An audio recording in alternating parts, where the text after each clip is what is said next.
Have you ever craved for Cheddar Bay Biscuits and you head out to the store or your favorite restaurant to get one? Worry no more. I have a quick recipe for you. You know, I used to be like that and then run out to get my favorite Cheddar Bay biscuit. But now, whenever I have the craving, I just bake at home. Hi everyone, welcome to my channel. I'll be making this Cheddar Bay biscuits without the cheddar. You can add the cheddar to yours. You will still get the same results, I promise you. Now for this Cheddar Bay biscuits, the exact ingredients and measurements that I used will be in the caption. For this recipe, you will need butter, you will need egg, you will need salt, you will need some garlic, you will need baking powder, flour of course, you will need buttermilk, and parsley. For the parsley is optional. Now to the buttermilk. You can head to the store and get the one that's already pre-made, or if you like to make yours, because I like to make use of things I already have at home, right? So if you like to make yours, you simply get a canned milk, that's evaporated milk, and for every cup of the milk, you add 1 tablespoon of lemon juice or apple cider vinegar. You should have either of the two at home. And if you don't, you can either get the store-bought milk. The choice is yours. That's another option. You can also use 1 cup of plain yogurt or 1 cup of Greek yogurt and add 1 tablespoon of lemon juice or apple cider vinegar. Now, for any of the 3 options you choose to use, you just need to mix together and let it sit for 5 minutes. You want to make sure that it's all curdled up. Once you see that it's all curdled up and thick, it's ready for you to use. Let's get started. First, you want to heat up some butter and garlic, and you can do that in the microwave. That's how you make the garlic butter. So you want to add your garlic and go in with your butter and put it in a microwave safe bowl and put it in the microwave for 30 seconds. Once it's done, mix it together and let it cool down a little bit. You can also achieve that by doing that on the stove top. Next, you want to add your dry ingredients and the melted garlic. Once it's all cooled down, you want to put everything in the food processor and you want to blend it together until it's a little bit grainy. And you can transfer the mixture into a large bowl. You add your buttermilk into the processed item that you have from your food processor. That's the flour, the butter, the melted garlic, and you want to mix everything together until it's combined. Now, as you can see that I'm already scooping them into the tray. But then you have to get your tray ready and then line it up with parchment paper and you go ahead and scoop. Now what you see me scooping there, because I'm using the ice cream scoop, I'm going to come out and the result is going to be a large biscuit. Feel free to use a smaller spoon or a teaspoon if you want the biscuit to be a little bit smaller than what you're currently looking at. So you want to go ahead and keep scooping until everything is all done. So as you can see, you just want to make sure that you scoop it nice and clean and you try and space it out.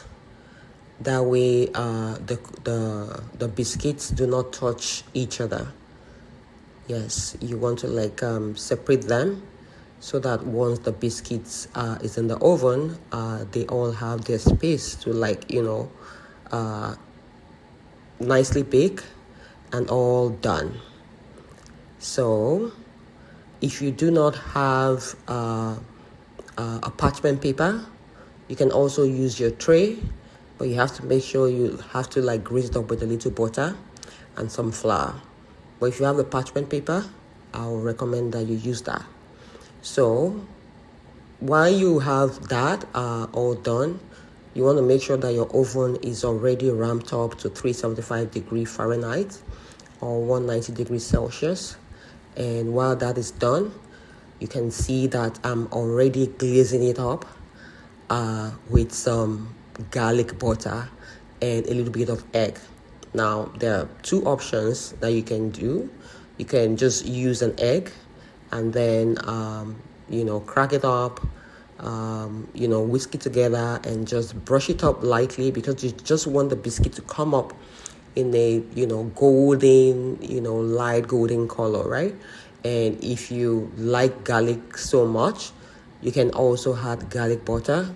And you know how I said the parsley was optional, right? You can also add the parsley with the mix and then go in and then,